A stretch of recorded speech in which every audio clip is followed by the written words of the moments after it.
What's up, men? Welcome to today's podcast. We are talking about thinking big and acting small. And the reason I wanted to record this podcast is because I see people all the time, people I talk to, the clients that I get to start working with, get to see that there's this divide between thinking big and people that are just acting and just head down and going. And these people seem to fall on two sides of the fence. There's the big dreamers out there, the ones that are casting this big vision. They always have these big dreams, these things that they're so excited about that they talk to people about, and it gets you excited hearing about these things. The dreamers out there, the big vision, but there's no action to follow it up. A lot of times with these people, and you might find yourself here where you have all these ideas and you have these great things you're working towards, these big ideas, but none of them really seem to ever get anywhere. They never seem to fully get off the ground. And I'm sure some of you listening might fall into that category. Some of you probably know someone who is in that category of those that are always talking big things, but don't really have the action habit built to be able to follow through on that, or at least don't have the right plan in place or the right help around them. Now, on the other side, there's the people that are just grinders, hustlers. And some of you listening might fall into this category where you're just head down. You have no problem just going and going and you know what you need to do. And you've probably found some success. You've probably been able to get things off the ground by just willpower and just grit alone of going out and making those cold calls, of going out and making those connections, making those sales, getting your brand going, getting yourself marketed. And these people can see some success. And like I said, if you're in this category, you might even find yourself to a certain level of success, but you're gonna cap the ability of what you can do if you're always head down and never looking at the big picture. So as with a lot of things, the secret, if you will, the recipe for long-term success and for doing big things is having this blend between being able to cast that long-term vision, be able to dream those big dreams, but then how do we break down those actions? How do we break down those steps into specific action items, a specific plan that you can follow to actually make that dream a reality? And whether that's you doing the work yourself or finding a team of people, hiring the right people around you to help take that on is less important. Eventually, you're going to need a team, but at the start, if you're a one man shop, it's going to be just you doing this. But it's important to have both that long term approach that we'll call thinking big, but then we have to bring it back to okay, I have to act small, and this is the other problem that I see a lot of people fall into. A lot of our clients come to us with wanting to act in big ways. They're ready to make some incredible change, to revamp their life, their schedule, to do these crazy things that they've never done before, and just they're trying to change everything at once. And I'm a big believer of living in the and of I think we can have, and I know we can have a good family life and a good business and good rich relationships and stay healthy. It's not a matter of choosing the or between these things. I believe and I've seen you can have all of these things, but doing all those things at once, trying to do too much at once can be a recipe for burnout, a recipe for overcommitting. And that's where small actions are really where the power is. Of once you have that big vision and you know you can break that down in a way that shows you what you need to be doing today, then you can start acting small. And it might not seem like you're doing much in any given day, but little by little, you're chipping away at that big vision. You're staying consistent. You're not getting burned out. You're not doing a lot of work and then falling off for a little bit and then doing a lot of work. You're staying the course. And over time, you'll find that those big visions start to become more and more real. And like I said, I see this a lot on both sides. I've had people start working with me that are those dreamers type, and for those people, it's hey, I love that dream. I'm all for it. I'm supportive of it. I'm a big dreamer too, but let's start breaking that down into actionable steps. So what you need to be doing by the end of this year, what do you need to be doing by the end of this month, and so on until we get to crystal clear action. Now, the other people that are in the head down phase, the grinders, it's like, hey, we need to take a step back and free up some of your time. You're working 60 hours a week. You're doing all these things. You're you've got this main business going. You're trying to get the side hustle off the ground. You're trying to do it all. Let's get some vision in place. Let's see, where are you even going? Are you working on the right things? Is there an easier way that you can solve this problem? Is there someone that you can bring in, that you can train? Those are the types of things you need to start asking if you're in that second category. And that's what's going to help. Again, we want to avoid burnout, or avoid the high peaks and the low valleys with all these things of being able to crush it for a couple months, even a couple years, but then having a big crash on the other end of that, because it's just not sustainable. And that's what this big thinking and small acting allows us to do. So I want to talk specifically through 4 key things to keep in mind when it comes to thinking big and acting small on the way to actually achieving these goals, actually achieving these big dreams that you have. The first thing, start big. You got to cast the vision. That's the first thing. And I'm talking like a really, really big vision, something that you couldn't accomplish in less than 5 years, something that makes you uncomfortable when you say it out loud, when you tell someone, something that you're going to need some help with. You're going to have to seriously level up to do this. This can be, that house on the beach or on the water. This can be that time freedom, that financial freedom, whatever that looks like for you.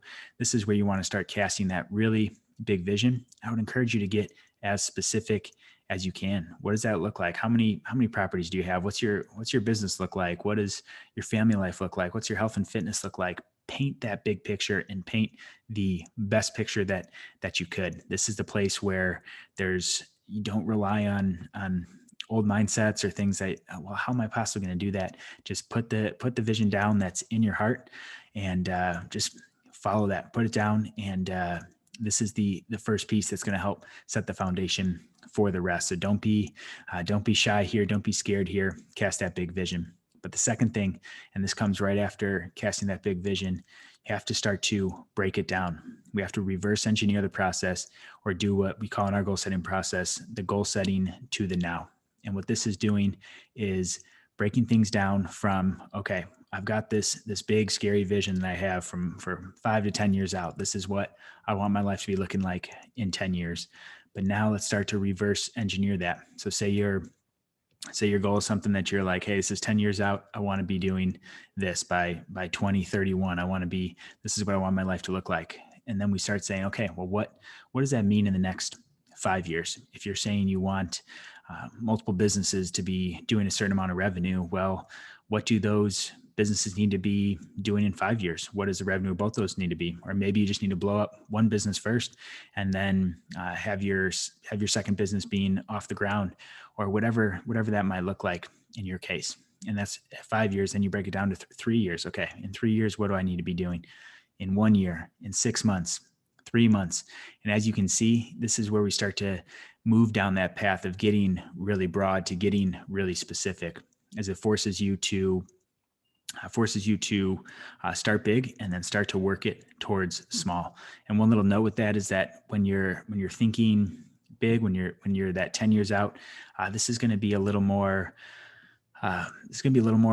outcome focused of what's maybe what does that revenue look like? What does that actual outcome look like? But what you'll find, or what you should find, is as you get closer to what you need to be doing this month, this week, you need to be focusing on the process. You need to shift that from outcome to what's the process that I can do that's going to get me to that next domino and get me to that next effect, that next level up, that's going to inch me and move me closer to those goals. And that's what you need to start thinking when you look at breaking those down.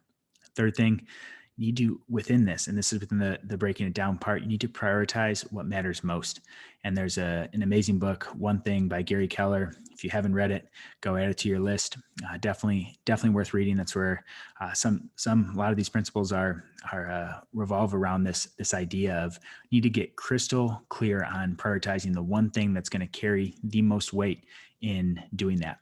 Because when we look at something big 10 years out, there's going to be a million things you can do to help get you that outcome. There's going to be all sorts of business ideas, all sorts of investment ideas, all sorts of partnerships and things that you could be doing to get there. But what is that one thing? What are those prioritized things that is going to help you get there either faster or get you there with more passion? Ideally, combining those things, because we don't want to just reach our goal, but be miserable on the way either. You want to make sure that you're living a passionate life, that you're doing these things that you love. And that's what this prioritization is going to help you do, because you're going to find that you have a ton of ideas, but then you have to, and this is where it gets tough for a lot of people, make people say, hey, circle of that whole list of 100 things you wrote down, circle the top 3 things that you feel you need to be doing to help you get there. That will also allow you to live with passion, to do those things you love. And this is where we can start to get even more specific of the most prioritized things that will get you to that big vision, but also the things that won't. You're not going to sell your soul on the way and just do things purely for the sake of money and be miserable over the next 10 years to get to that. Or when I get to this point, I'm going to be so happy, because at least the people I work with, I'm against that. I don't think we need to be miserable. There's going to be times to struggle. There's going to be times to grind. There's going to be challenges, but that doesn't mean we have to do something that we're not on fire about. And the 4th thing, this is where we have to get granular. And this is breaking down what you can be doing right now at this very moment to help get you towards those goals. So we start reverse engineering, and all of a sudden you're going to get to, okay, what do I need to do this month? Maybe it's sign on, 10 new high ticket clients this month. And okay, that's what I have to do this month. Then we start, well, what do I have to do? What are 3 to 5 things I can do this week? Okay, well, I've got these 3 to 5 things. Again, we're prioritized. We're doing the high value type things, the high return on our investment. And then we look at today and we say, okay, I have a 3-hour block in here to work on one of these things. What's the one thing I can be doing today, right now, in this schedule block to move me closer to that? And this seems so simple, because it is simple. It doesn't have to be complicated, but most people just lack the accountability, the discipline, the mindset, the focus to be able to stay consistent with these things day after day, week after week, for months, for years on end, until that finally becomes a reality. But that's where you get really granular. You get to what you can be doing today. And then each week you review that. You make sure it's a continue reflection process. You're continuing to reflect, review, redirect as you need to, recalibrate, but you're continuing to focus on, okay, I have this big vision. Am I on my path there? Yes. Okay, I keep going. These are the things I need to keep focusing on because they're working. Okay, I don't seem to be on path there. Okay, what can I readjust here and what I'm doing today to help continue to move me closer to that? So those are the 4 things, guys. Start big, cast that big vision, break it down, start to reverse engineer it, prioritize what matters the most, find that one thing, and then get granular. What can you be doing right now to move you closer to that? Now, the take action takeaway for you guys today is cast a big vision. Go write that vision down, get really clear on it. Think big, think really big on this, guys, but then make sure you follow it up immediately by breaking it down into actionable chunks that you can start taking action on right away to start moving you closer to that. Imagine having that huge vision, that big dream on your heart, and knowing exactly what you need to do today to move you one step closer to those big dreams. If you guys need any help with this, I've put together a workbook for you guys. It's called 5 Steps to Achieving Big Goals. Guys, this is almost the exact process that we take our coaching clients through. The best I could put it into a workbook and have a video that goes along with it. You guys can get that free download, print it out, go through this vision exercise. It has a couple other things that we didn't talk about in here today to help you get crystal clear on the action you can be taking to make those big goals a reality. So that's there in the show notes there, the 5 Steps to Achieving Big Goals workbook. You can download that through clicking the link in the show notes, or just text me big goals to 760-477-4361, and I'll send you a copy of that as well. Guys, I appreciate you listening in. Go cast that big vision, but get granular on what you can be doing today so we can start taking action towards those big goals. All right, guys, I appreciate you, and I'll talk to you guys soon.